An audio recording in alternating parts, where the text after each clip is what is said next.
Olá, sejam bem-vindos a mais esse encontro do ciclo temático Cultura que Margeia. É um prazer para o Centro Cultural, para o Grupo Coordenador das Atividades de Cultura e Extensão e para a Prefeitura da USP São Carlos realizar esse evento. O ciclo é composto por 4 encontros. O primeiro foi quinta-feira passada, que falou sobre cultura, ocupação e a cidade. Hoje falaremos sobre cultura, lazer e educação. O encontro da próxima quinta falará sobre cultura e diversidade. E encerrando, cultura e a precarização do trabalho. Nós entendemos que a cultura não é enfeite. Cultura é essencial. Cultura é fundamental. Não apenas para trazer qualidade de vida, saúde mental ou para a formação do indivíduo. Para isso também, mas também para a criação de uma sociedade melhor. Nós trouxemos essa proposta de discutir a cultura e seus vários desdobramentos, porque a gente entende que esse tema é urgente. Não é segredo para ninguém que os espaços culturais foram os primeiros a ser fechados e serão os últimos a ser abertos. Como que fica nesse contexto os espaços culturais independentes, os artistas, enfim, há muita coisa para ser dita nesse sentido. E a gente, no encontro de hoje, especificamente, queremos falar um pouco sobre qual é o papel da cultura na formação dos indivíduos. O tempo empregado em lazer pode ser considerado produtivo? Os movimentos culturais independentes cumprem funções sociais? Quais? A gente entende que a cultura e o lazer, embora muita gente não entenda, são direitos fundamentais. Inclusive, é um direito previsto, lazer e cultura são direitos previstos na Declaração dos Direitos Humanos e na nossa Constituição de 1988. Enfim, esse assunto tem vários desdobramentos e para falar sobre eles, nós trouxemos convidados aqui, pessoas queridíssimas que representam vários segmentos da sociedade que a gente, como centro cultural, queremos nos aproximar e conversar mais e aprender. Eu vou falar aqui quais são os convidados de hoje à tarde, ok?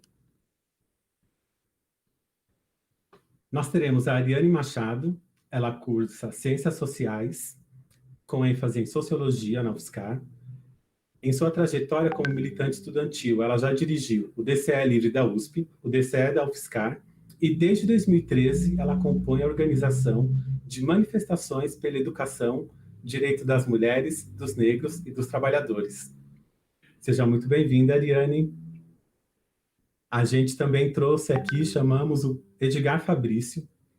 O Edgar, ele é estudante do curso de Imagem e Som da UFSCar, mestre de cerimônia do coletivo Batalha da Alcateia, morador da periferia de São Carlos e atua no circuito cultural independente da cidade há 3 anos. Não está escrito aqui, mas o Edgar também é produtor de um documentário sobre esses grupos de slam, essas batalhas. Eu queria que ele falasse um pouco sobre isso também. Prepara aí, Edgar.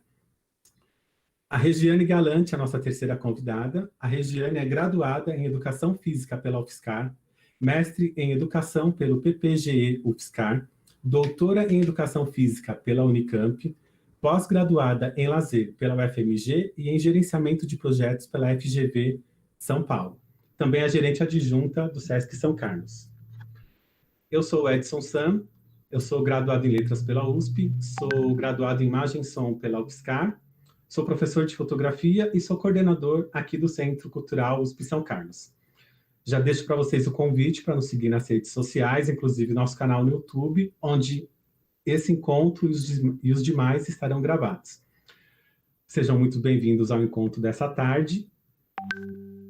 Queria dizer mais uma vez que esse ciclo, esse encontro é um marco para a gente, do momento em que a gente está repensando a nossa atividade cultural, e o nosso papel como trabalhadores da cultura. E eu queria começar ouvindo um pouco a Ariane. Então, Ariane Machado, é um prazer tê-la aqui, e a fala está contigo. Obrigada, Edson. Agradeço você e todo mundo do Centro Cultural pelo convite.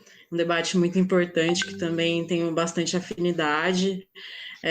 Como militante da educação, né, tendo sido militante da educação no movimento estudantil por muitos anos, esse tema é bastante relevante quando a gente pensa isso mesmo que você estava colocando, né, do lazer como uma oposição ao que é o trabalho, né, a educação, o estudo, né, ele também é lido como um trabalho nesse sentido, né, o lazer, ele é a oposição também ao estudo para quem é estudante, né, e no movimento estudantil eu tenho, para localizar o meu lugar de fala nesse debate, né, eu queria falar de duas experiências que eu tive, que você já citou, de quando eu fui diretora do DCE da UFSCar e de quando eu fui diretora do DCE da USP, nos dois momentos em que eu estudei nas duas universidades, né. Eu gosto muito de contar a história, então vou tentar fazer dessa forma. Bom, atualmente eu estou cursando Ciências Sociais na UFSCar, né? Fui militante do movimento estudantil por todos esses últimos anos aí, e fui também diretora do Diretório Central dos Estudantes, do ECE, né? E tive aí no movimento estudantil quando aconteceu o fechamento do campus da UFSCar, a comunidade externa, né? Quem está em São Carlos há mais tempo sabe que até 2015, pelo menos, né, o palquinho do UFSCar tinha eventos semanais, tinha sempre sarau, feira, shows, festas, né? E pensando o campus da Universidade Federal como um espaço público, então muita gente vinha de fora para curtir o seu lazer no palquinho, né? Aí começaram a aparecer algumas denúncias, né? Denúncia de uso de drogas, denúncia de roubos, de falta de segurança, e a reitoria resolveu fechar o campus, né? E fechar no período noturno para pessoas que eram externas à comunidade da UFSCar, então que não tinham a carteirinha para comprovar que tinham um vínculo com a UFSCar, né? A gente, na época, como movimento estudantil, deu uma grande batalha, a gente reuniu com os estudantes da pós-graduação, da graduação, professores, a gente elaborou um plano de segurança alternativo, né, porque essa era uma das maiores justificativas para se fechar o campus, era a questão da falta de segurança que os palquinhos geravam para a comunidade, né? Então a gente propôs um novo plano de segurança que envolvia mais linhas de circular, envolvia iluminação, né? Mais iluminação no campus, e envolvia principalmente a ocupação cultural dos espaços da universidade, né? Mas infelizmente isso na época não passou. E o que a gente viu depois disso, né, depois de ser implementada essa medida, é que o critério muitas vezes que era utilizado para que as pessoas pudessem entrar ou não na universidade não era o critério que estava sendo dito, né, que era de ter ou não vínculo, né, ainda que esse critério por si só já seja uma coisa questionável, mas muitas vezes o critério era a cor da pele da pessoa, a roupa que ela estava usando, o carro que ela estava chegando na universidade, né? Se você tivesse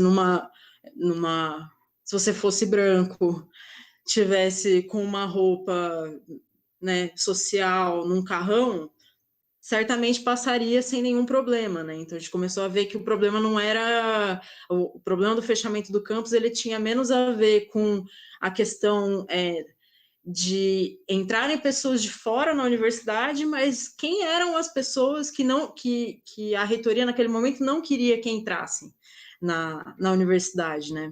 E quem lembra dos palquinhos ali no UFSCar também, eles eram bastante frequentados pelo pessoal, pela juventude que mora no bairro de São Carlos 8, que é ali do lado da UFSCar, né? E é um dos lugares, é um bairro periférico, a UFSCar também fica numa região muito afastada, então é muito mais difícil acessar a cultura no centro.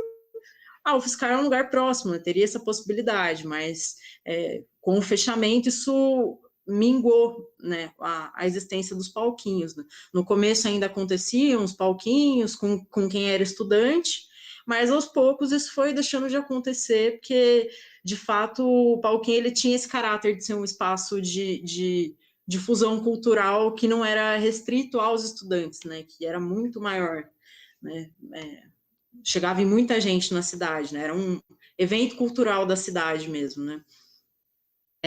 E agora, mais recentemente, a última reitora, a Wanda, ela veio com uma proposta de reformar o palquinho, palquinho, que é um lugar que de fato estava com muitos problemas estruturais, com problema no banheiro, também talvez precisando de uma reforma estética, tinha muitos grafites lá que já estavam há muito tempo e tal, mas também da cultura do grafite, você cobriu um grafite com outro, né? Cobrir um grafite com outros, novos grafites e tal. E o que aconteceu ali foi, assim, construir uma outra estrutura cinza e azul de concreto, que não tem qualquer relação com seres humanos, né? Não tem uma interação ainda. Eu acho que a pandemia agravou isso ainda mais, mas é num lugar, assim, construíram isso no lugar do bambuzal que tinha ali, então, assim, no sol escaldante, não foi pensado junto com a comunidade qual seria a finalidade daquele espaço, se a gente vai usar aquele espaço da mesma forma que a gente usava o palquinho antes, se os estudantes vão ter autonomia para gerir aquele espaço. Então, assim, ainda é uma coisa que está muito nebulosa, a gente não sabe muito bem como que vai seguir isso nos próximos anos aí, mas o fato é que, enfim, o palquinho da UFSCar é um episódio que eu acho que é importante a gente colocar nesse debate sobre a relação de cultura com lazer e educação aqui na cidade. E aí, para colocar a outra experiência que eu tive, quando eu estudava na USP, em São Paulo, eu comecei o curso de Ciências Sociais lá, aconteceu um episódio muito, muito triste, muito trágico, de um assassinato de um estudante no estacionamento da FE, a Faculdade de Economia e Administração lá, e a reação imediata da reitoria e de uma parte da comunidade acadêmica era de que a solução para esse tipo de violência que tinha acontecido era colocar a polícia no campus, né? Que foi o que aconteceu depois disso, né? Colocaram a polícia militar no campus. E uma das coisas que a gente debatia também muito forte nesse momento era, de novo, a questão da segurança relacionada com a questão da ocupação cultural, né? Eu me lembro da Raquel Ronick, arquiteta, professora da USP, fazendo um debate de onde a gente se sente mais seguro. A gente se sente mais seguro na Avenida Paulista, às 3 horas da manhã, com a Avenida Paulista, que é cheia, né? Que tem gente, artistas por toda parte, né? Ocupando a avenida, iluminação, pessoas, ou a gente se sente mais seguro dentro do campus do Butantã, que não tem um poste de luz, que não tem movimentação de pessoas, né? Que poderia ter festas, mas que as festas também estavam sendo atacadas, né? E que as festas, elas são consideradas, né, com a oposição ao estudo como trabalho, as festas são a baderna, né? A balbúrdia que o Bolsonaro fala, né? Então, é isso. Aí a Raquel Ronick colocou isso. Onde você se sente mais seguro, né? Você se sente mais seguro na Avenida Paulista, às 3 horas da manhã, ou no Campus Butantã, às 3 horas da manhã? Ou fazendo a analogia aqui com São Carlos, você se sente mais seguro ali na Cidade Jardim, onde tem aquela avenida que tem um monte, aquela avenida, rua, que tem um monte de bar com um monte de gente ocupando, ou você se sente mais seguro dentro do campus da UFSCar de noite, completamente vazio? Você se sente mais seguro no campus da UFSCar com o palquinho, enquanto um palquinho estava rolando, ou num espaço completamente vazio, sem pessoas, né? E o tipo de crime que acontece nesses espaços é muito diferente. Os crimes mais violentos, estupro, assassinato, agressões, eles acontecem em espaços vazios, sem pessoas, né? Em espaços que estão ocupados por pessoas, que têm festas, que têm eventos culturais, saraus, feiras. Pode acontecer um furto, pode acontecer, né? É outro tipo de crime. Não estou querendo dizer que não existe, mas é um outro tipo de crime, né, que acontece. Então, eu acho que essas foram coisas que ficaram na minha cabeça, que tem a ver com esse tema que foi proposto aí, extrapola um pouco, vai para a questão da segurança pública também, que é uma coisa que eu tenho muita afinidade, mas que eu acho que tem tudo a ver, né, do papel da universidade como um espaço público também. A gente muitas vezes coloca a universidade como uma coisa à parte, que está lá separada, apartada. A gente não, né? A universidade muitas vezes se coloca dessa forma, né? Então, e a gente repensar o papel da universidade como um espaço público, como um espaço que pode ser ocupado, que muitas vezes tem até mais estrutura do que outros espaços da cidade, para absorver a demanda e difundir cultura, né? Eu acho que é um papel central para a universidade, né? Se a gente for pensar que a educação universitária, quando a gente vai falar da educação na universidade, a gente está falando do tripé universitário, né? Que é o ensino, a pesquisa e a extensão. Muitas vezes a extensão fica sendo aquela coisa assim, os universitários vão até a periferia. Eu acho isso péssimo, assim, chega a dar coceira essa coisa, assim, os universitários que vão até a periferia levar alguma coisa, me parece até uma coisa meio colonizadora, assim, né? Quando, na verdade, o que a gente gostaria era que a população, a periferia, tivesse dentro da universidade, né? Então, eu acho que esse movimento de pensar a extensão para dentro da universidade é interessante também, né? A gente conseguiu ocupar o espaço universitário e fazer com que os espaços universitários voltem a ser, como já foram em outros momentos também, espaços de difusão de cultura, de inclusão da população toda da cidade nesse espaço, na produção de conhecimento também, porque a gente sabe que a universidade ela tem esse nome, né, de universidade, porque a ideia de que seja um espaço de um universo de conhecimentos ali, né, que eles vão para além da sala de aula, né, então o palquinho é um espaço de produção de conhecimento, é um espaço educativo, né, enfim, eu acho que a princípio eram essas coisas que eu tinha pensado de falar, acho que tem mais coisas para falar, mas não sei, nem vi quanto tempo eu falei, vamos deixar aí para o debate, qualquer coisa eu falo mais depois. Muito obrigado, Ariane. Você falou, só por curiosidade, tá? Você falou 12 minutos. Você podia ter falado mais um pouquinho, que eu não ia achar ruim, não. Bom, eu também tenho algumas experiências sobre os espaços da universidade. Eu sou da Federal também, sou 013, mas vou deixar também para depois que a gente faz uma rodada de comentários e perguntas. Aí a gente volta nessa questão dos espaços universitários, como eles estão sendo ocupados ou não estão sendo. Beleza? Muito obrigado, Ariane. Vamos continuar aqui a nossa fala com o Edgar. Seja muito bem-vindo, Edgar, contigo. Muito obrigado, Edson. Então, meu nome é Edgar, eu sou mestre de cerimônia da Batalha da Alcateia, e como o Edson pediu, né, vou fazer um apanhado rapidinho aí sobre a história da batalha em São Carlos e até o documentário que ele citou. Bom, a Batalha da Alcateia, ela aconteceu no momento onde o hip hop estava em baixa assim na cidade. Na verdade, o hip hop não. Dizer o hip hop é muito. O rap estava em baixa. A gente não tinha quase nenhuma batalha de rap ativa.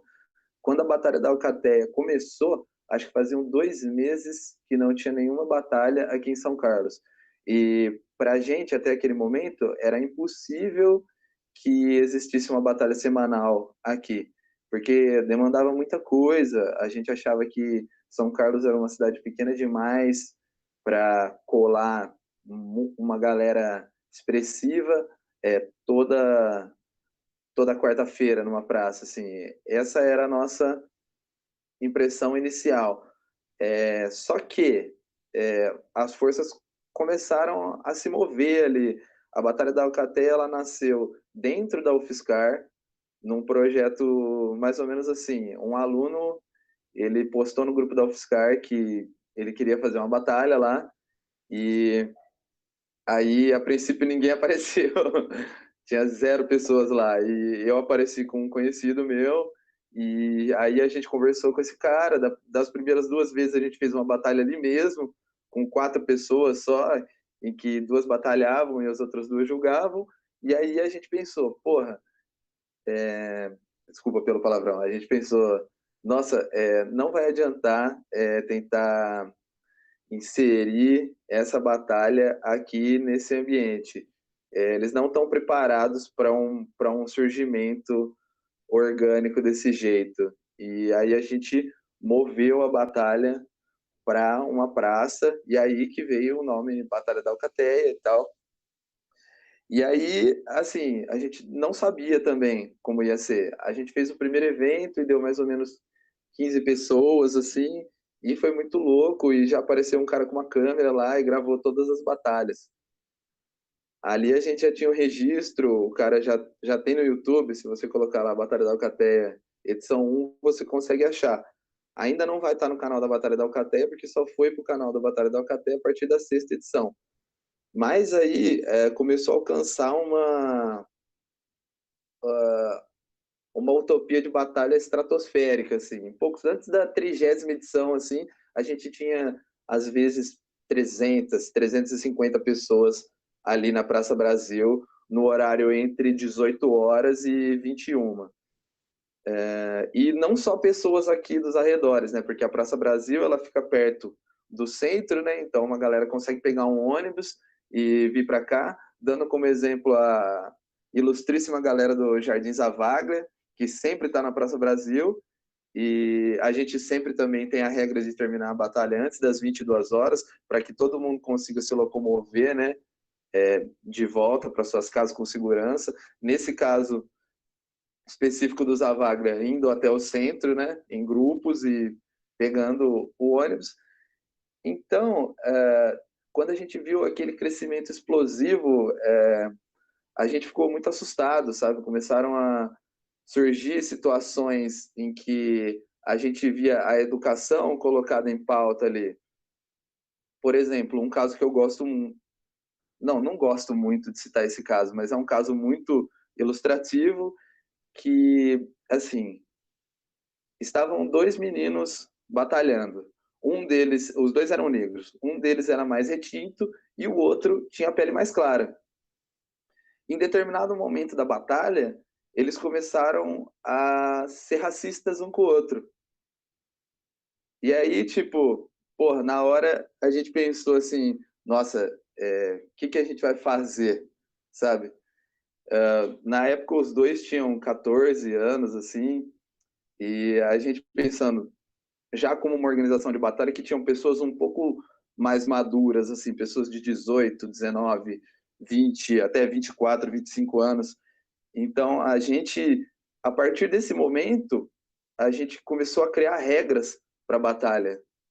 Porque, por exemplo, como mostra no documentário citado pelo Edson, no começo a gente não tinha regras na batalha e as pessoas poderiam, por exemplo, fazer rimas super machistas, assim.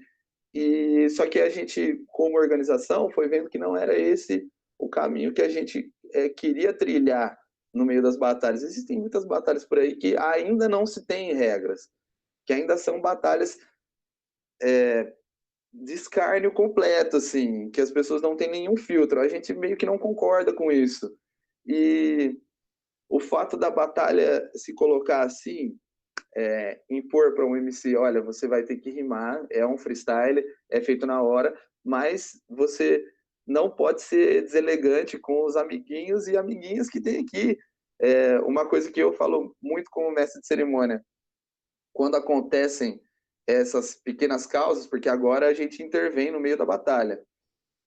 Por exemplo, estão 2 caras batalhando e aí um deles cita uma mulher para ofender o outro cara. E aí, já aconteceu algumas vezes isso. A atitude normal é interromper a batalha e trazer o questionamento. Olha, vocês são 2 MCs, vocês 2 são homens, a batalha é entre vocês 2, não existe razão para você citar uma figura feminina, seja relacionada à vida do MC em questão ou não, para ofender ele. A batalha de MCs é entre duas pessoas e elas que estão ali se embatendo. Inclusive, muito emblemático, né? Essa questão da batalha dos MCs, porque é uma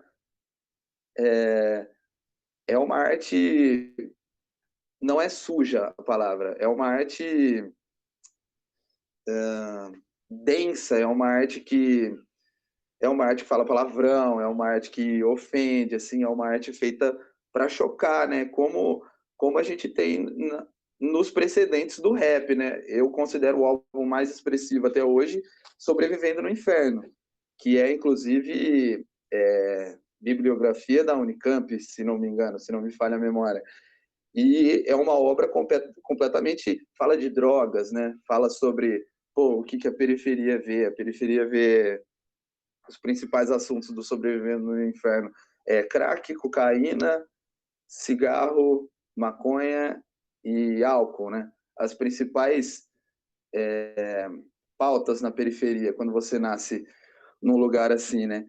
Isso me traz muito, inclusive, citando a fala da companheira anterior, sobre a higienização do palquinho, né? Eu acredito que existe uma frase de uma filósofa, considero uma filósofa, né? Na verdade, ela é uma rapper.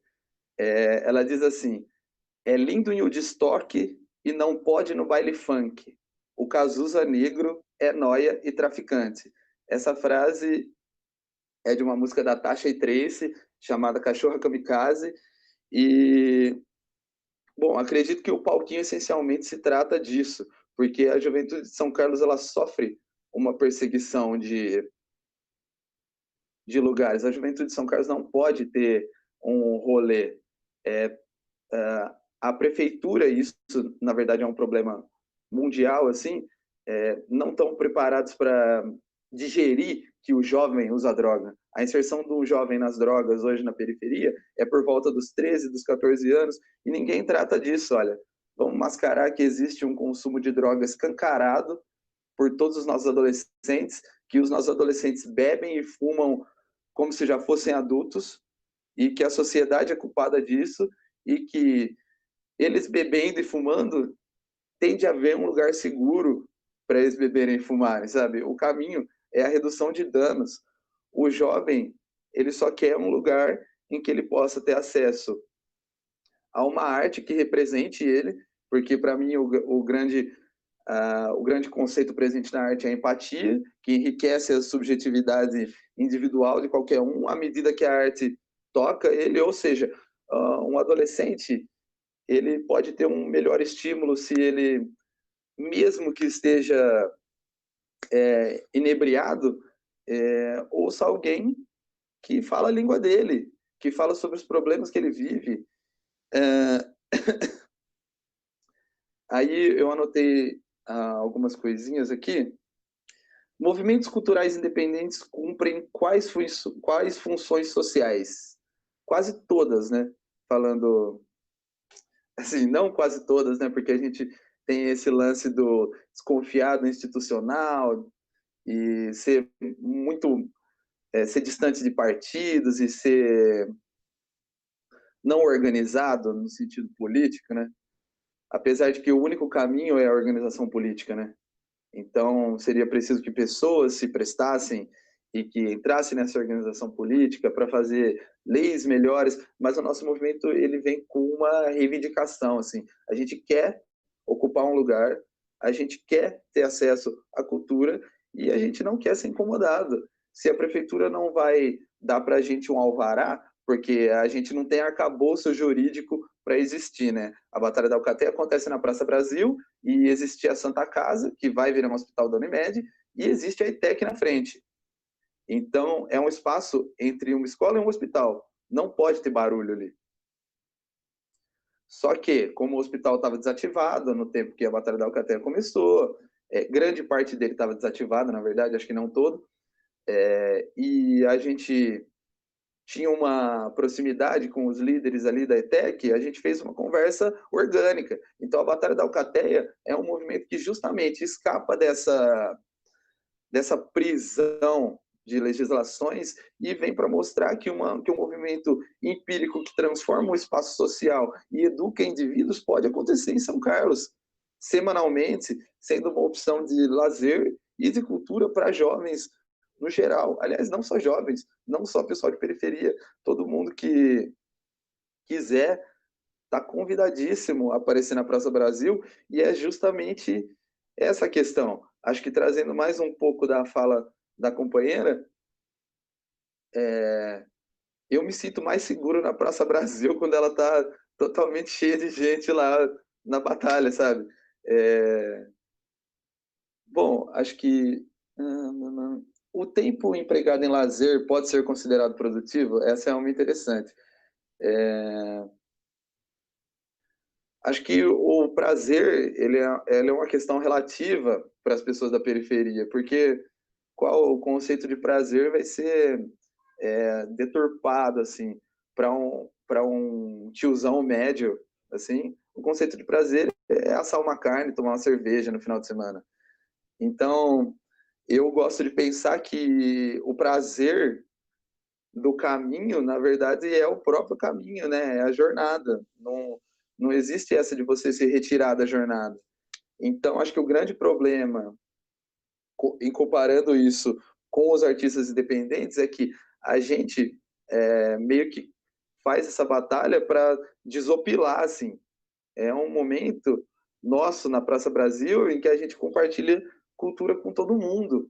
Todo mundo está ali numa comunhão, é quase como se fosse um ritual religioso. O grande problema é que isso não é visto como uma profissão, né?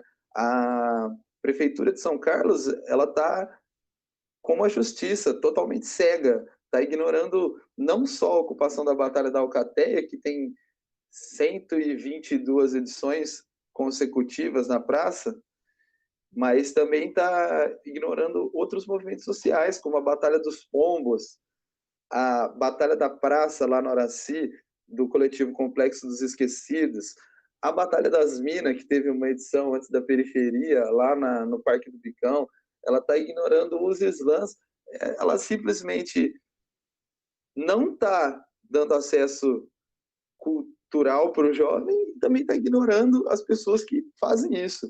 Então, acho que esse assim, é o grande problema. O tempo empregado em lazer pode ser considerado produtivo? Não, se você pensar que a gente está numa sociedade capitalista e as pessoas, artistas, precisam de dinheiro para viver. Mas o pagamento, não espiritual, mas o pagamento coletivo é tão grande que esse trabalho não só compensa, como ele dá frutos ótimos, como essa conversa. Então, acho que a resposta para essa pergunta é muito ambígua. Bom, acho que eu terminei a minha fala, gente. Eu não vi quanto tempo eu falei, não. Pô, mandou super bem. Demais, Edgar. Eu me identifico aí, aprendi muito com a sua fala também. Estou aqui pensando essa questão da gente... Enfim, tem várias coisas que você puxou aí. Mas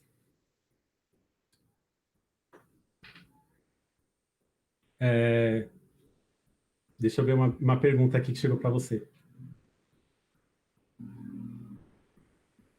Tá, vou deixar para o final as perguntas. Então, Edgar, essa questão do lazer que você falou, é que a gente colocou na pergunta também, porque a gente só enxerga, às vezes, lazer. Aliás, o lazer é enxergado como ócio, né? As pessoas entendem, às vezes, que lazer tem a ver com preguiça e não é produtivo, e tem a ver com a nossa sociedade também. Mas a gente entende o lazer, esse ócio produtivo, como que você falou, uma oportunidade da cultura educar as pessoas, né? Quando vocês usou o exemplo lá dos dois rapazes, de certa forma, vocês educaram eles. Você colocou regra lá no encontro do Islã, mas eu entendi também como um processo educativo, né? Que a pessoa está aprendendo ali como que é que eu tenho que falar com o meu próximo. É um processo educativo. Quando eu vi o documentário de vocês também, tinha a questão dos caras usarem frases machistas e teve uma conversa das meninas e depois dos caras, e aí isso foi banido. Foi um processo educativo também, é um processo não formal de educação através do Islã, usando um espaço público. Então, você já respondeu duas perguntas aí nos exemplos que você deu sobre a cultura na formação do indivíduo e a importância dos movimentos sociais nessa construção social aí. Gostei muito da sua fala. No final a gente retoma mais, que tem perguntas aqui. Eu ia fazendo agora também, mas eu vou articular as perguntas no final, tá bom? Vamos continuar a fala agora. Obrigado, Edgar, pela sua fala. Voltamos ainda hoje com você, já já. Vamos continuar com a Regiane. Regiane, a fala está contigo.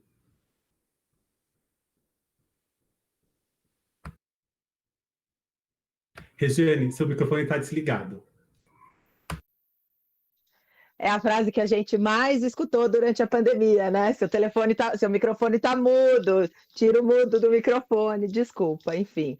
Eu fechei porque tem cachorros aqui por perto e aí poderiam atrapalhar aí a fala dos colegas. Muito obrigada pela oportunidade de participar desse encontro, eu estou muito feliz. Edson, a gente já conversou, né, em algumas outras oportunidades e para mim é sempre uma honra estar com vocês. Eu tinha preparado uma fala bastante conceitual em relação ao lazer e à educação, são temáticas que me encantam muito, é o que eu estudo em toda a minha trajetória acadêmica, né? E também está no meu contexto profissional, eu trabalho numa instituição justamente que atua nesse campo da educação não formal, mas ouvindo a Ariane, ouvindo o Edgar, já me deu vontade de falar um monte de outras coisas que eu não tinha colocado na fala, mas eu vou, até por conta do tempo, tentar seguir aqui uma linha de raciocínio. Eu queria pedir para a Stephanie, para a gente começar um pouco essa minha reflexão, né? Para vocês seguirem comigo nessa reflexão sobre lazer e educação, lazer, cultura e educação, que é a temática, né, desse encontro. Pedir para a Stephanie se ela consegue colocar. Eu separei uma pintura de um artista chamado Peter Bruegel, que é de 1560, então é um quadro de 1560, e ele retrata uma situação de ocupação de um espaço público numa cidade da Idade Média, com adultos e crianças em práticas de lazer. E aí, tanto a Ariane quanto o Edgar trouxeram, né, essa questão da ocupação dos espaços com as práticas culturais de forma geral e os questionamentos que surgem, né, dessas ocupações. Então, eu gostaria de começar a entender se a gente consegue projetar aí essa imagem do Peter Bruegel. Já está sendo projetada a imagem, viu, Regiane? Tá, beleza. A Stephanie falou que eu não ia enxergar, então obrigado pelo feedback aí. A gente pode até tirar, se todo mundo já tiver visto. Ele é um quadro que se chama Jogos e Brinquedos Infantis, e ele tem uma série de práticas de lazer acontecendo. E aí, por que que eu gosto, né, de começar a fala com essa imagem? Claro que é para fazer algumas provocações, né? Primeiro, porque esse quadro ele é do século XVI e o conceito de lazer, tal qual a gente está acostumado a lidar, vem depois da Revolução Industrial, né? Então, um pintor de 1560 retrata esse quadro, nesse quadro práticas diversas, no momento em que o conceito de lazer não existia, e tampouco o conceito de ocupação de espaço público, né? Além disso, ele retrata adultos em situação de jogos e brincadeiras, né? Então, uma outra provocação é que o jogo, o brincar, o se expressar, o se relacionar e a prática do lazer não é uma questão infantil, não é só para crianças, né? E aí, outra provocação que eu gosto de fazer, olhando para essa imagem do Peter Bruegel, é justamente que, se isso está sendo retratado naquele momento histórico, né, é porque isso acontecia. E se isso acontecia, a gente pode entender que isso acontecia, está sendo retratado, de alguma forma isso é importante. Porque qual é a maior parte das obras de arte do século XVI retrata o quê? Retrata as questões religiosas, retrata as questões da realeza, né? Então, assim, as questões políticas, as questões religiosas, as questões familiares, e tem ali um retrato a respeito de práticas consideradas práticas de lazer. Então, portanto, entendemos que isso era algo importante também naquela época, né? E aí, o conceito de lazer, ou o lazer enquanto esse fenômeno que a gente trata hoje na modernidade, enfim, ou na pós-modernidade, ele vem após a Revolução Industrial, e aí tanto a Ariane quanto o Edgar trouxeram um pouco na fala, essa questão da oposição do lazer ao trabalho. Então, por que esse conceito de lazer surge depois da Revolução Industrial? Porque com o advento do trabalho em fábrica, surgiu a divisão do tempo do trabalho e o tempo do não trabalho, né? E aí é que vem a ideia do lazer, a nomenclatura do fenômeno, porque lazer vem do latim licere, que é lícito, né? Ou seja, é lícito ter lazer quem trabalha. Quem não trabalha, talvez não tivesse direito ao lazer. E, de fato, isso não é verdade, né? Visto que na nossa Constituição o lazer está entre os direitos fundamentais. Ele aparece no mesmo artigo que traz os direitos fundamentais na Constituição de 1988. Né? No mesmo artigo que tem o direito à educação, à moradia, à saúde, está o direito ao lazer. E aí, exercer esse direito ao lazer é que tem uma série de questões envolvidas e que, portanto, me trazem a reflexão do link lazer e educação. São questões bastante importantes quando a gente fala do exercício do direito ao lazer, né? No Brasil, inclusive, eu acabei dizendo isso na live que eu participei já do Centro Cultural, essa ideia do lazer como direito surge com a CLT, com a consolidação das leis do trabalho e principalmente a organização dos sindicatos estatais, que deveriam, né, na utilização da sua verba arrecadada, utilizar uma parte desse dinheiro com práticas de lazer para os trabalhadores. E, mais uma vez, o lazer em oposição ao trabalho. Então, os trabalhadores teriam direito ao usufruto do lazer porque trabalhavam. Conceitualmente, o lazer vinha nesse contexto de que o lazer é o momento em que o trabalhador também recupera a sua força de trabalho, né? E não é por acaso que a gente tem esse conceito, ou essa ideia do conceito de lazer como recuperador das forças de trabalho.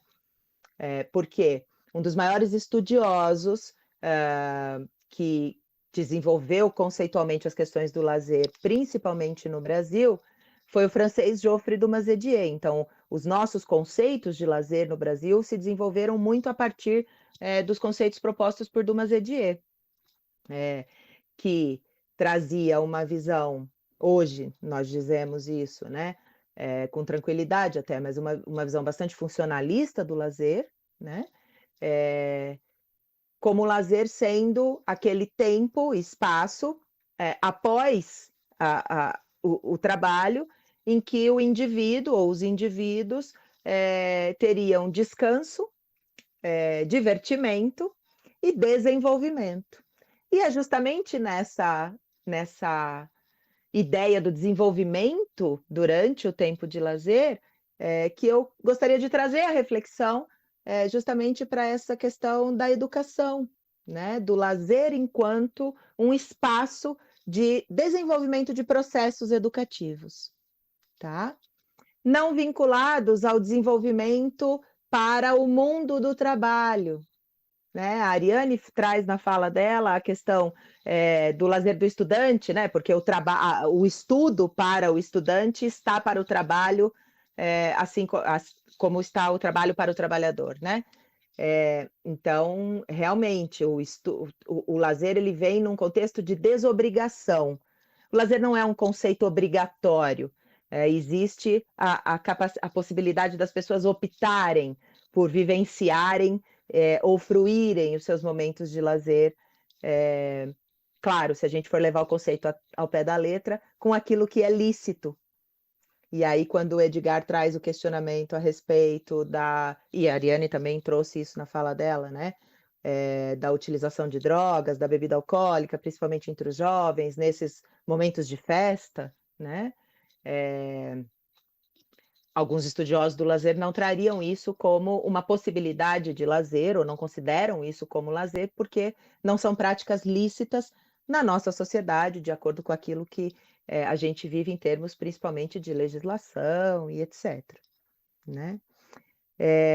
Então, eu queria reforçar um pouco, talvez, que o campo do lazer, e esse lazer entendido como fenômeno, né, ele permite, sim, um momento de desenvolvimento, um espaço-tempo de desenvolvimento. Portanto, um espaço-tempo de educação. Né? Não, talvez, quando uma das questões aqui do nosso debate é o tempo do lazer é um tempo produtivo, né? Se a gente levar também ao pé da letra o conceito do que é produtividade na sociedade capitalista que a gente vive, o lazer vem no lado oposto. A ideia não é essa ideia de produtividade, né?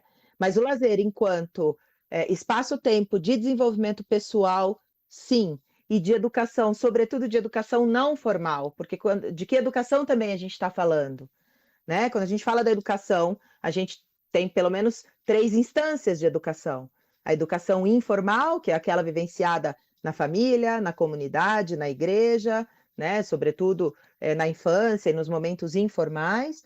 A educação formal, que é a educação escolar, conteudista, com todos, né, os níveis de educação, da pré-escola à pós-graduação, enfim, né? E a educação não formal, que é esse conceito de educação, vamos dizer, que propõe uma educação mais permanente, né? Uma ideia de educação que se dá ao longo da vida toda. E que, embora a gente chame conceitualmente de educação não formal, ela tem sim uma forma, né? Porque ela tem sim uma estrutura, ela se dá exatamente nesses espaços, ela se dá exatamente nos movimentos sociais, ela se dá nas instituições que não são instituições formais de educação, né? Mas que se propõem, em alguma medida, a ampliação da cultura, de uma forma ampla também, a cultura entendida de uma forma ampla, né? Então, quando a gente fala do lazer enquanto um espaço-tempo de educação, é exatamente esse espaço-tempo de desenvolvimento, de possibilidade de desenvolvimento pessoal, do indivíduo tomar contato com outros conteúdos que não são os conteúdos formais da escola.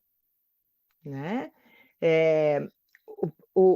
Nesse entendimento, o lazer ele tem esses espaços de educação não formal, educação pelo lazer, ele tem pelo menos 2 dimensões, a dimensão do lúdico, do prazeroso, do divertido, né? Do espaço de livre expressão, e também uma dimensão política. Porque é exatamente nesse espaço que se permite que os indivíduos possam pensar a sociedade e os seus grupos. Possam pensar, inclusive, suas possibilidades de atuação, de mudança do status quo. Né? Resolver conflitos, sim. O Edgar fez aí a fala a respeito das provocações racistas durante a batalha, ou mesmo machistas, sexistas, né? E que nesses espaços ecoam muito e que são espaços muito profícuos para trabalhar esse tipo de questão. Tá certo? Então, nesse espaço-tempo de educação pelo lazer, um espaço-tempo de educação não formal, né? Nós conseguimos sim trabalhar essas 2 dimensões do lazer. A dimensão, ai, desculpa, meu telefone fixo, ninguém merece. Perdão.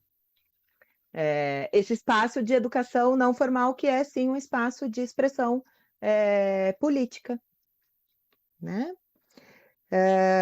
E aí, enfim, para acho que encerrar talvez a minha fala e a gente poder abrir o debate e trazer outras questões, eu vi que tem bastante perguntas chegando pelo chat, né? Eu entendo que essa educação permanente, essa educação que se dá ao longo da vida. E isso é Paulo Freire, né, gente? Não sou eu que estou dizendo isso, né? Ela se dá nas relações. E nesses espaços, essas relações são construídas, negociadas e vivenciadas o tempo todo. Quando Edgar faz a fala da negociação, né, com a ETEC, isso é fundamental, porque esses são os espaços mesmo de exercício de direitos, né? E que o meu direito, o meu espaço interfere no seu. E que essas decisões elas precisam ser coletivas, para que elas não sejam conflituosas. Isso é política, inclusive, né? Fazer política, no sentido da palavra, é justamente isso, né? É pensar em toda essa mediação. Eu queria destacar, então, esse entendimento de educação ao longo da vida, de educação nas relações, né? E em espaços não formais, porque esses espaços não formais é que são justamente os espaços da cultura e do lazer, né? Só uma anedotazinha, porque a Ariane fez a fala do palquinho e da questão da iluminação no campus e etc. Eu entrei na UFSCar em 1994, não tinha luz no campus à noite. Nada funcionava à noite, não tinha pão de queijo, não tinha biblioteca, não tinha nada, porque todos os cursos eram diurnos, né? Eu fui a primeira turma do curso de Educação Física da UFSCar, e não tinha linha de ônibus, os ônibus corriam só até as 10 horas da noite, e a nossa aula terminava 20 para as 11. E foi realmente uma negociação dos alunos naquele momento, porque nem o DCE naquele momento também entendia esse contexto de uma universidade que era diurna e que de repente tinha lá 3 cursos noturnos, porque era a Biblioteconomia, Educação Física e a Psicologia, foram os 3 primeiros cursos noturnos da UFSCar, né? E que precisava de luz no campus, porque senão não tinha condição de ter aula, e que precisava de linha de ônibus, etc. Então, eu participei também como representante do curso de Educação Física na época, participei dessa negociação do primeiro projeto de iluminação da UFSCar para o período noturno, e claro que ficou melhor muito depois, porque, enfim, no começo também era pouca gente e tal.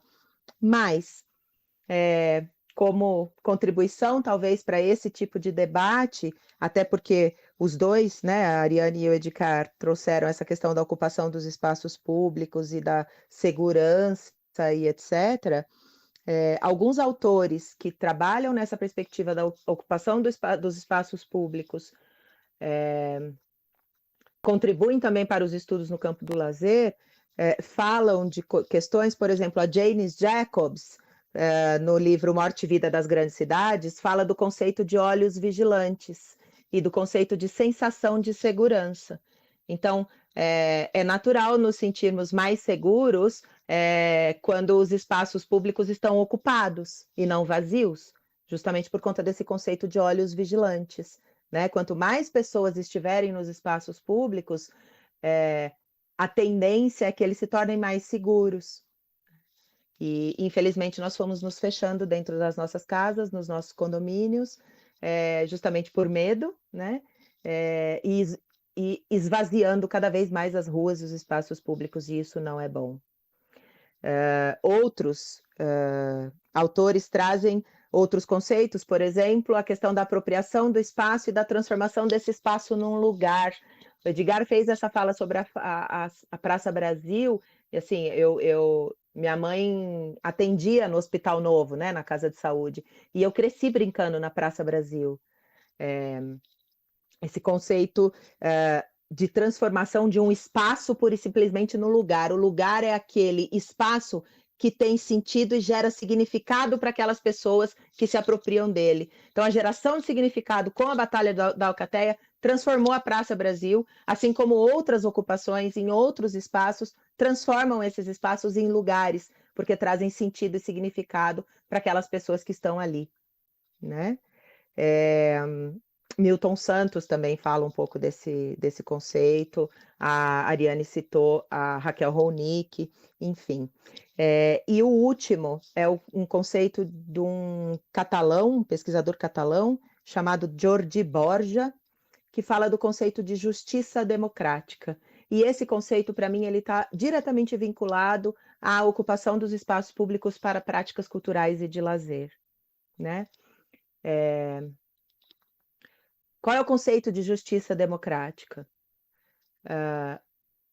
Justamente o conceito do direito. Todas as pessoas têm direito ao belo, ao organizado, ao acessível. O conceito de acessibilidade universal também bebe nessa fonte do conceito de justiça democrática, né? De ser acessível para todos, todas e todes, né? De ser respeitoso, né? Possível de convivência, né? Então, a ideia de justiça democrática vem justamente dessa questão da estética, mas não da estética no sentido da beleza estética das artes plásticas só, mas esse conceito de justiça democrática é o conceito de que é direito de todo mundo ter um espaço público conservado para que possamos nos apropriar dele.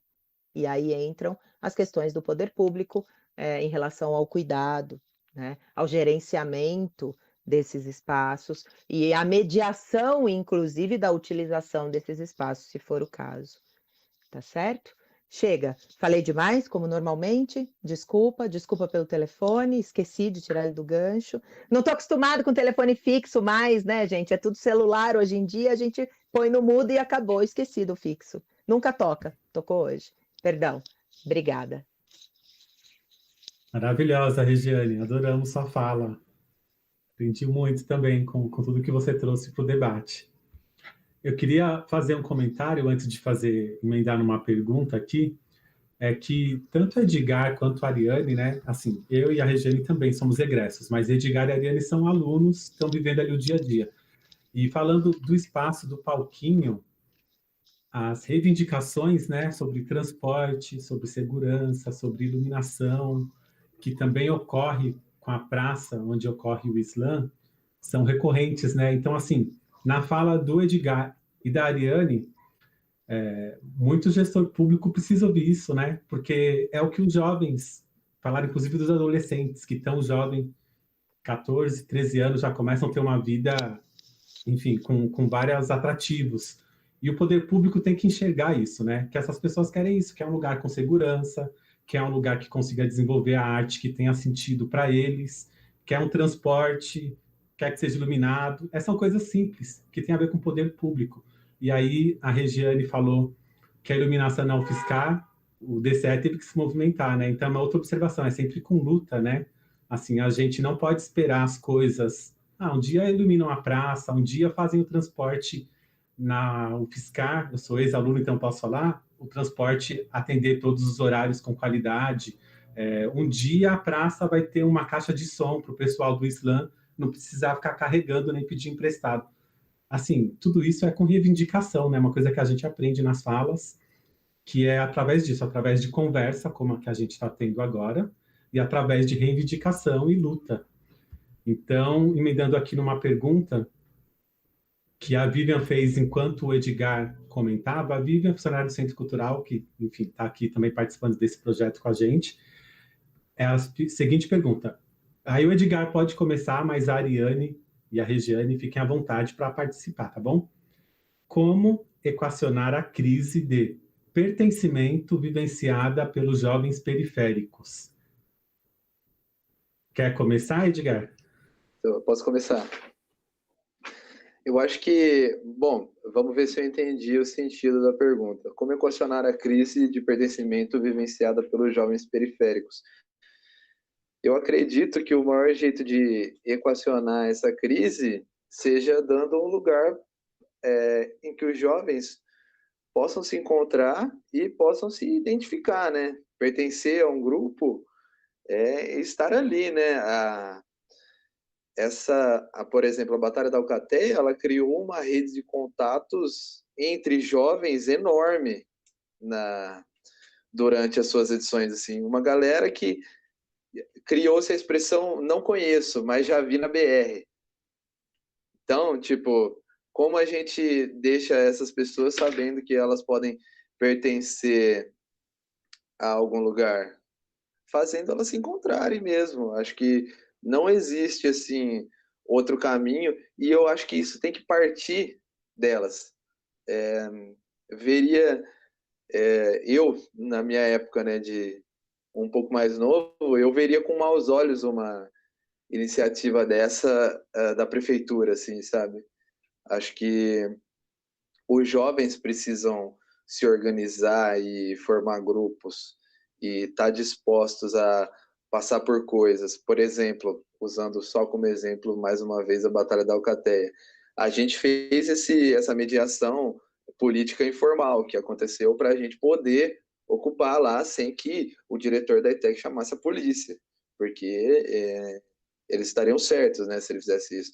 Mas a, isso culminou em jovens que se organizaram e que fizeram reuniões e que depois conseguiram alcançar muitas outras coisas. Conseguimos, a gente inclusive, mas isso foi uma organização à parte da Batalha da Alcateia, a gente conseguiu produzir um alvará para fazer um evento na rua, de graça, para trazer um pessoal de outra cidade para cantar aqui, sabe?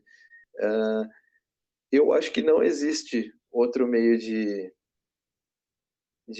gerar esse pertencimento, se não fazer o jovem conhecer pessoas iguais a ele, pessoas que têm os mesmos anseios, pessoas que passam pelas mesmas coisas.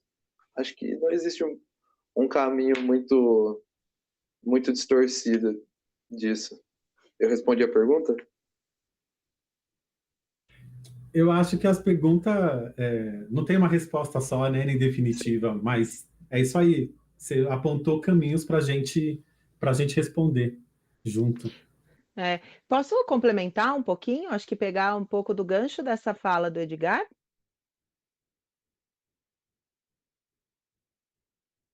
Claro, Regiane, fica à vontade.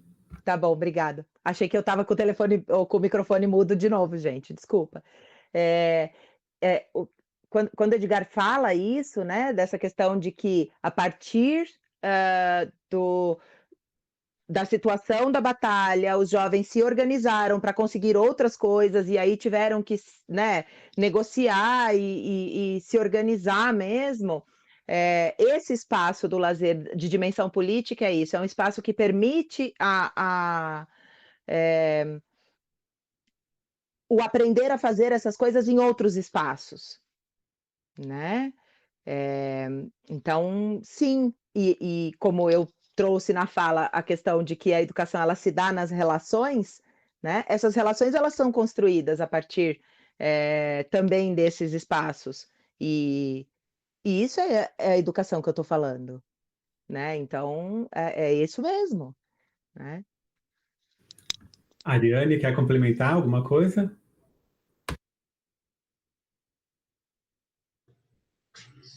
Não, eu queria comentar que eu acho que essa questão do pertencimento dos jovens, mas não só dos jovens, né? Eu acho que o pertencimento da população periférica como um todo, ele é resultado de um processo histórico de apagamento da nossa história, né?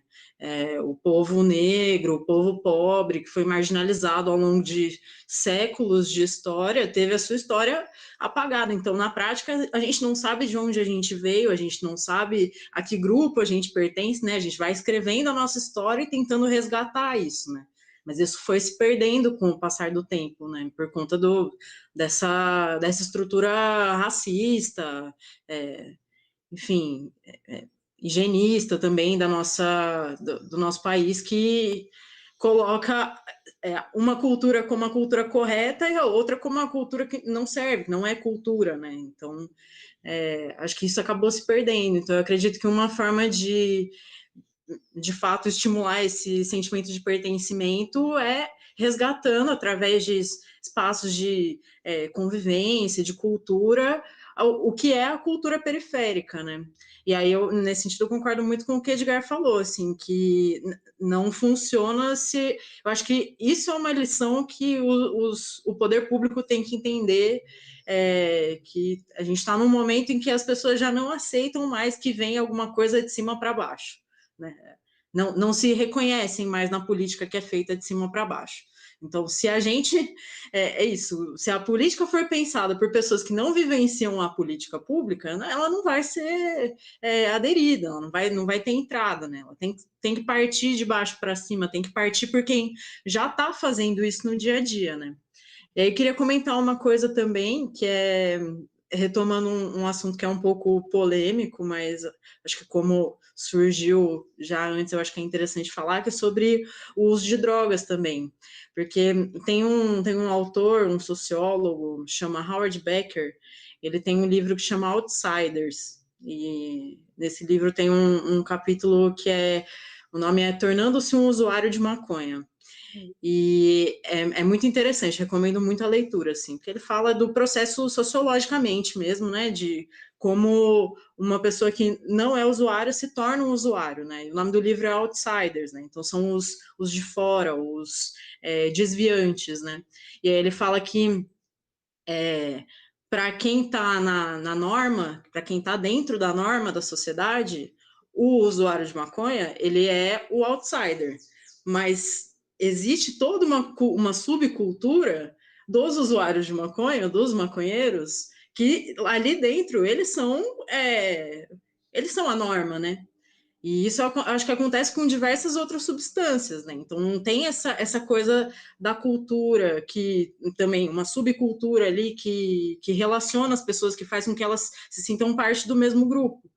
E aí uma questão também sobre a questão do uso de drogas, que é interessante da gente refletir, só para colocar como uma provocação também, mas é sobre a questão do uso recreativo, né? Teve uma consideração, acho que foi da Vivian, falando de lazer, brincadeira, e o uso recreativo, ele é muito, assim, por exemplo, no caso da cannabis, né? A cannabis medicinal, ela tem muito mais entrada para o debate sobre cannabis medicinal, porque afinal é para um fim médico, do que para o uso recreativo.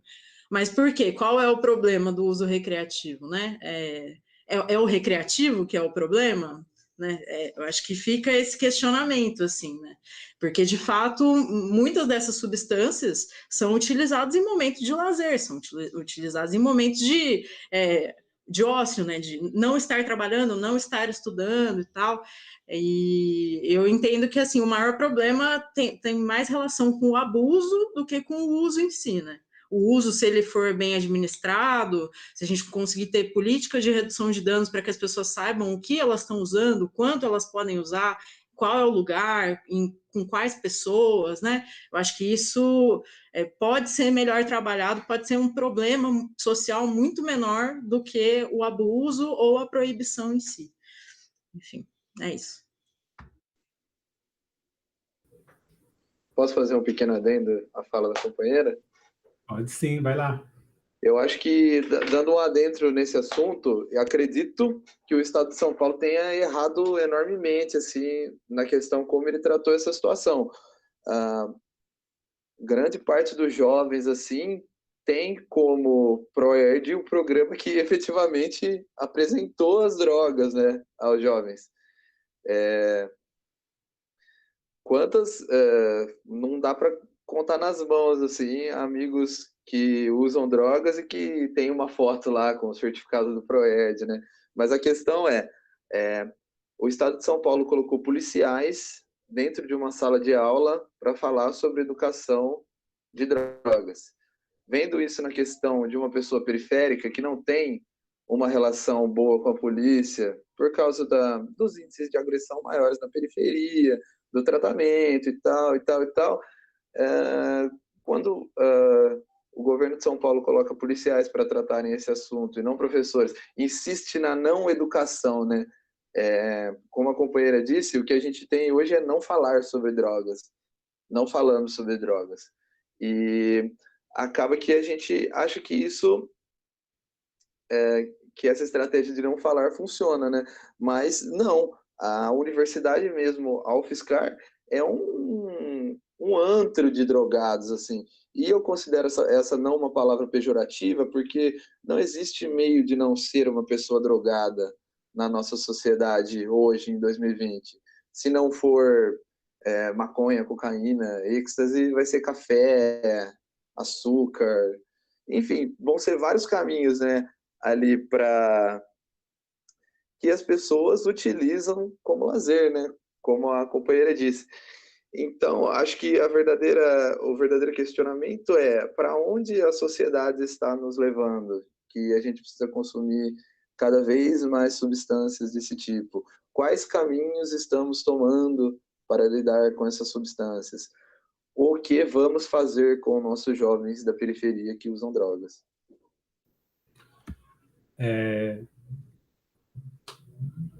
Edgar e Ariane, vocês trouxeram um tema que a gente tem que conversar a respeito.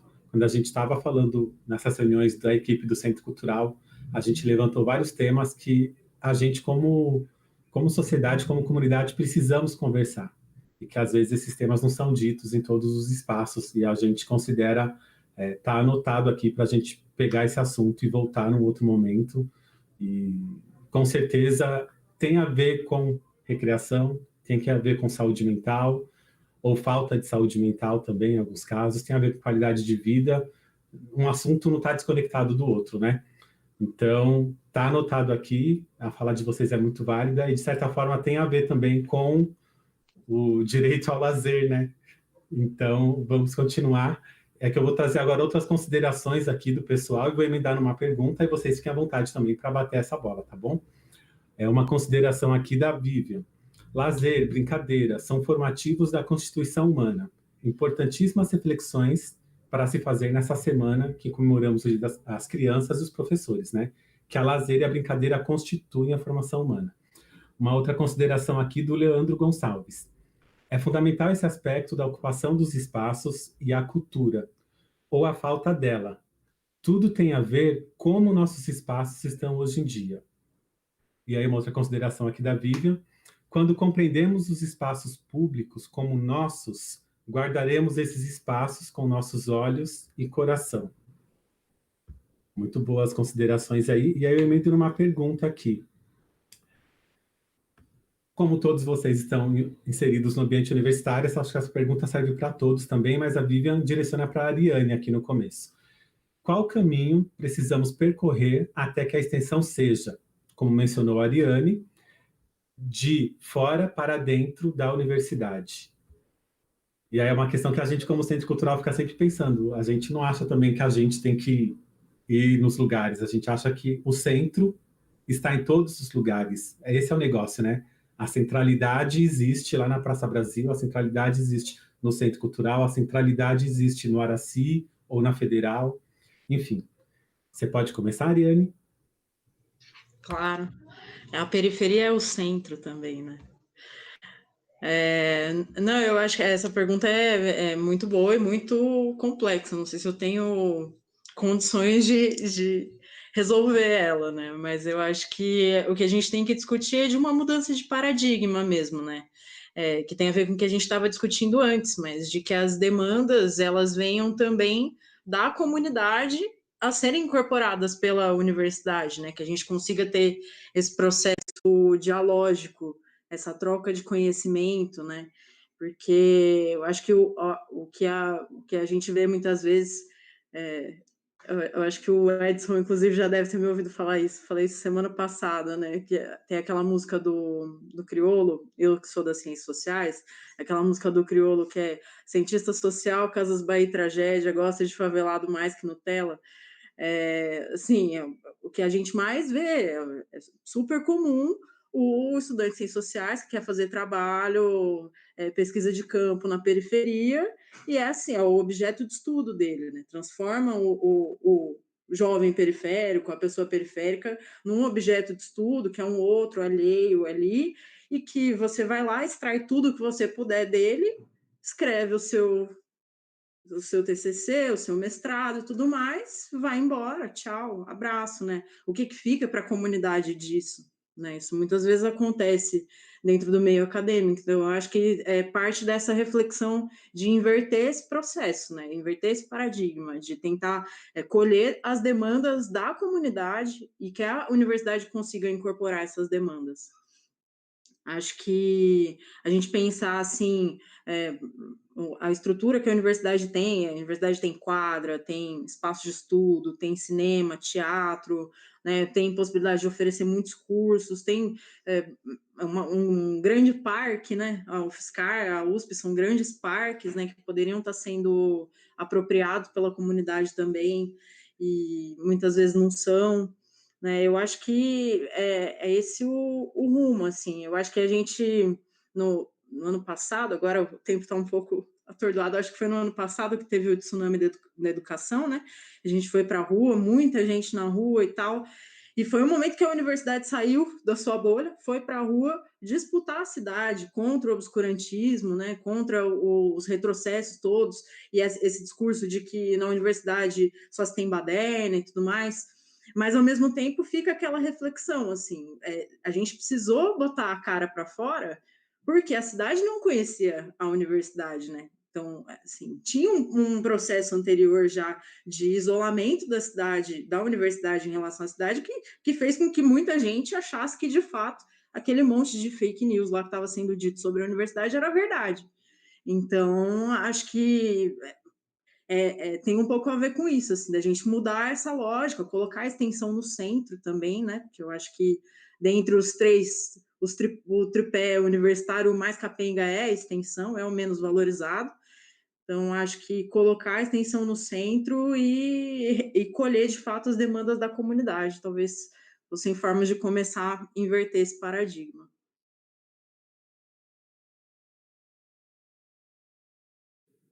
Boa. Regiane, Edgar, complementam?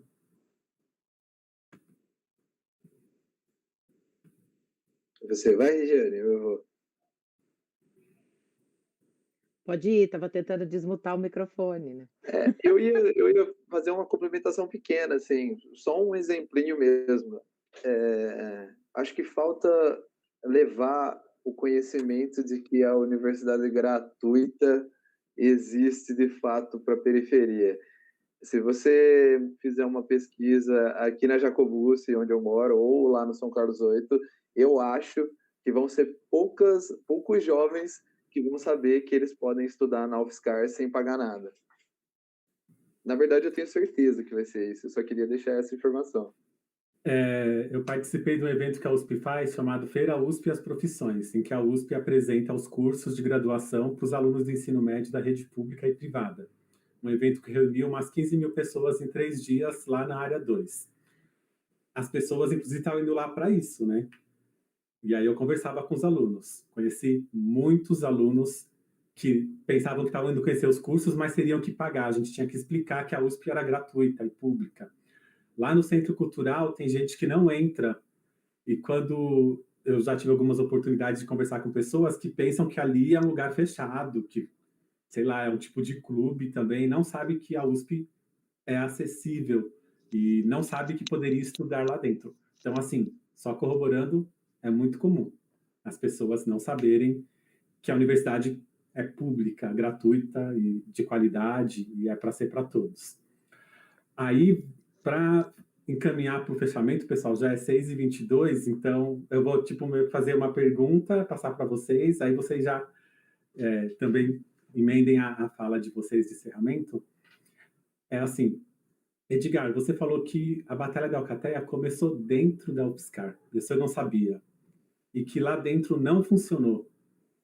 E eu lembro que o Emerson Alcalde, na semana passada, falou também que isso do Islã funcionar, por exemplo, o Islã da Guilhermina, é onde as pessoas estão passando, né, os trabalhadores. Aí eles veem as pessoas lá fazendo rima, fazendo rap, aquele aglomeração, aí chega, e aí o trabalhador vê pessoas falando dele, né, do mundo dele, com uma linguagem diferente.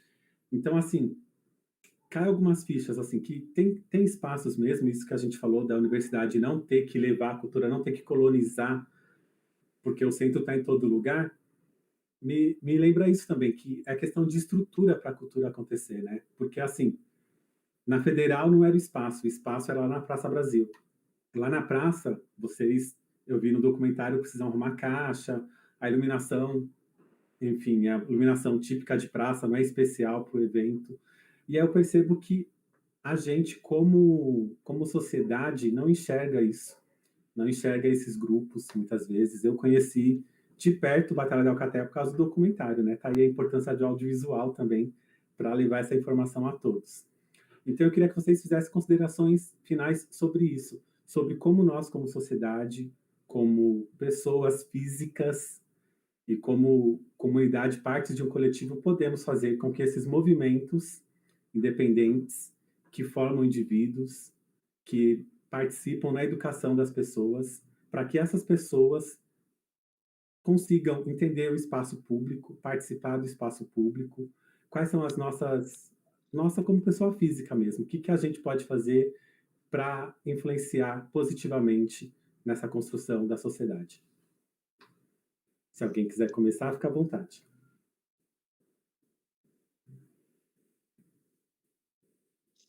Bom, eu vou começar então por mim, tá dando uma introdução. Eu acho que o princípio é essa conversa. Eu acho que tudo nasce de conversas e a gente tem que ter esse tipo de conversa para falar desses temas, porque muitas pessoas não conhecem isso, né? Tem a questão da invisibilidade que a gente está tentando apagar, as pessoas ser visíveis, a gente enxergar que existe jovens das periferias que só querem um espaço com segurança, por exemplo, e com uma iluminação e com um som para fazer a arte que diz respeito a eles. Eu acho que são direcionamentos desse sentido que fazem sentido. E aí eu vou passar a fala para vocês. Já queria agradecer a vocês, Ariane, Regiane e Edgar, e passo a palavra para vocês para encaminharmos para o encerramento. E aí eu volto aqui para agradecer no final. Alguém quer dar a primeira palavra? Posso falar? Que eu Pode sim, acabei Regiane. não falei na anterior, até porque, né, o meu, assim, eu sou egressa da UFSCar, estou num outro contexto hoje, num contexto institucional, então realmente discutir essa questão da extensão não me cabe. Por outro lado, quando os dois colegas trouxeram essa questão da importância do jovem da periferia entender que a universidade é pública e gratuita e que ele tem o direito e tal, me vem uma reflexão que eu acho que é um tema talvez para uma outra mesa, um outro debate, mas que não pode sair da pauta, que é justamente o tema do direito à educação. E o direito à educação de qualidade, desde o princípio, desde da educação de base, né? Porque quando o Edgar fala que os jovens vão para a USP, ou foram, né, não sabem que a federal está lá e etc. E eu fico pensando, com a qualidade da educação pública brasileira, quais são as inúmeras barreiras que o jovem tem de enfrentar para conseguir chegar numa universidade pública e gratuita. Né? Então, assim, começa lá atrás, começa muito antes da universidade. Né? Começa muito antes do projeto de extensão da universidade, indo para a periferia levar, ou fazer pesquisa, né? E ter a periferia como objeto, como campo, tá certo? E sim da periferia se entender nesse direito à educação. E aí, imagina, né? Eu estudo lazer e estudo direito ao lazer. Porra, desculpa, falei um palavrão. É muito difícil falar do direito ao lazer e à cultura num país em que outros direitos fundamentais de sobrevivência, tão importantes quanto, estão ainda não acessíveis a todo mundo. Né? Então, essa discussão do direito e dos direitos fundamentais, para mim, ela vem primeiro. Né? Não vou ficar aqui puxando a sardinha para o meu lado só porque eu estudo lazer e porque eu acredito nesse poder transformador, porque daí também tem isso, né? Eu acredito sim nesse poder transformador do lazer, do esporte, da cultura, como um veículo de educação em qualquer contexto, não só no contexto das periferias, né? Mas eu acho que a gente tem uma discussão aí um passo atrás, inclusive dessa questão, né? Eu falei do lazer, que vem da palavra litire, que vem de lícito, do latim, então só é lícito porque é em oposição ao trabalho, etc. E o que é lícito, o que é ilícito na nossa sociedade. Mas acho que a discussão talvez seja muito maior do que isso. né? Mas eu acho que está na nossa bandeira ainda. Desculpa te interromper. Continua. Não, imagina. Eu tenho certeza que sim, Edson. Nós também já falamos, disso em outros momentos, né. Mas enfim, é isso. Quero agradecer mais uma vez a oportunidade, continuo à disposição, viu, e espero aqui ter contribuído para o debate. Só um detalhe dessa questão do lazer, o que é lícito, o que não é lícito, do uso recreativo da maconha, ou seja lá o que for, tem uma pesquisadora brasileira que traz, que estuda a questão do lazer e que traz essa discussão lindamente. O nome dela é Liana Romera, né? E é uma pessoa que discute todas essas questões bravamente no campo do lazer, e eu acho que vale a pena aí, se alguém quiser aprofundar, pode ver as publicações da Liana, que ela discute exatamente essas questões do, do que é lícito ou não, do que é ou não considerado lazer, e por que que essas coisas não são vistas com bons olhos por uma determinada parcela da sociedade, por aí vai. Tem uma série de questões envolvidas, né, gente? Política, econômica, social, saúde pública, segurança pública, um monte de outras coisas, porque esses assuntos todos vão sempre estar interligados. Muito obrigada mais uma vez. Obrigado, Regiane. Muito obrigado. Muito ricas suas falas. Ariane, Edgar, querem também caminharem para o encerramento com uma fala final? Posso falar. Eu vou falar rapidinho também. Gostei muito do debate. Acho que não tinha participado ainda de uma live. Toda essa pandemia eu não tinha participado ainda de uma live tão rica que, enfim, saí com muito mais coisa do que entrei. E o que eu queria dizer é que, em relação à pergunta que o Edson fez, né, de como a gente, como pessoas, né, como pessoas físicas, podemos fazer alguma coisa, eu acho que eu acredito muito na organização coletiva, assim, isso para mim é quase um mantra, assim, que sozinho a gente não chega em lugar nenhum. Sozinho, é aquela história, né, que sozinho talvez a gente vá mais rápido, mas junto a gente vai mais longe, né. Eu acho que diversos exemplos que foram colocados aqui hoje mesmo, né, da coisa de conseguir a iluminação, tenho certeza que a Regiane não conseguiu a iluminação sozinha, ela estava junto com muitas outras pessoas, né, que o Edgar também organizou a batalha com muita gente, também a gente também, diversas lutas a gente faz junto, então acho que isso é o essencial. E saber também a necessidade da participação política, né? Eu sou uma ativista política, sou militante de um partido e acredito muito que a política do jeito como ela está posta hoje, ela não escuta o nosso lado, ela não vai ouvir nada do que a gente tem a dizer, porque as pessoas que estão fazendo política estão aí há muito tempo fazendo política para elas mesmas, né? Então, se a gente não disputar esses espaços, se a gente não entrar nesses espaços, dificilmente a gente vai conseguir mudar essa lógica, né? Ela é uma lógica que tende a se reproduzir e as vozes dissonantes serem apagadas, porque tem menos força, menos potência, né? Agora, se a gente estiver reunido em muitas pessoas e conseguir disputar esses espaços, eu acho que a gente consegue conquistar muita coisa. Eu acho que por hora é isso. Gostei muito da live, vou assistir as próximas aí também. E obrigado, pessoal do Centro Cultural, aí, pelo convite. Boa noite. Obrigado, Ariane. Muito obrigado. Muito rica a sua contribuição também. Edgar? Olá. Bom, queria agradecer, né, primeiramente ao Centro Cultural aí pelo convite, para a Ariane e pela Regiane por terem feito falas muito enriquecedoras assim sobre esse assunto. Com certeza não sai a mesma pessoa dessa conversa.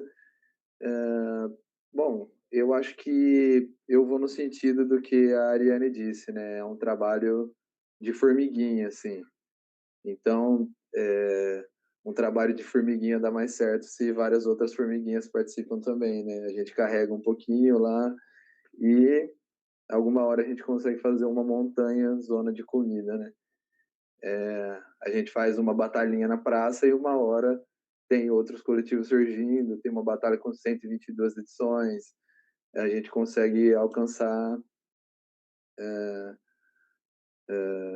grandes coisas, assim. Acho que nada vai fugir desse caminho, assim. o caminho é a construção coletiva nesse sentido, as reivindicações têm que ser feitas em grupo. E, bom, muito obrigado pelo convite novamente e boa noite para todo mundo. William, qual que é o nome do documentário para quem quiser conhecer? O nome do documentário é Quarta Tem Batalha, está disponível no YouTube.